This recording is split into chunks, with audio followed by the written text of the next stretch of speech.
Hey everyone, welcome back to our channel. If you're a Snapchat user, you might have wondered, is it possible to change your username in 2025? Today, we're diving straight into this topic to give you a clear, step-by-step breakdown.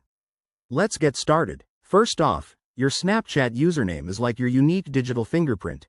It's how friends find and connect with you. As of 2025, based on the latest platform policies, Snapchat still doesn't allow direct changes to your username. This policy has been in place for years to prevent issues like impersonation and to keep the app secure.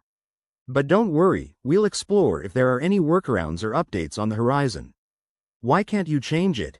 Well, usernames are permanent identifiers, and altering them could disrupt the app's ecosystem.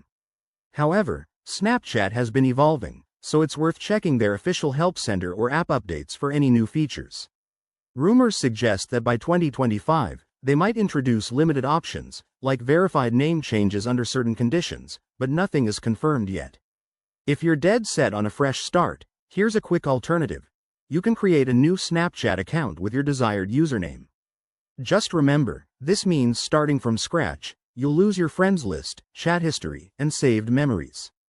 To do this, simply download the app again, sign up with a new email or phone number, and pick your new name. It's straightforward but a bit of a hassle. On the bright side, Snapchat offers other ways to personalize your profile.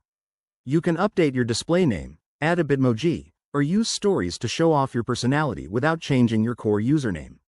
Plus, if privacy is your concern, you can always adjust your settings to control who sees your info.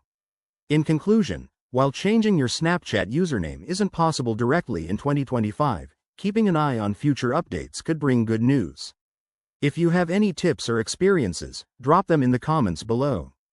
Don't forget to like, subscribe, and hit that notification bell for more tech tips and tricks. Thanks for watching, and see you in the next video.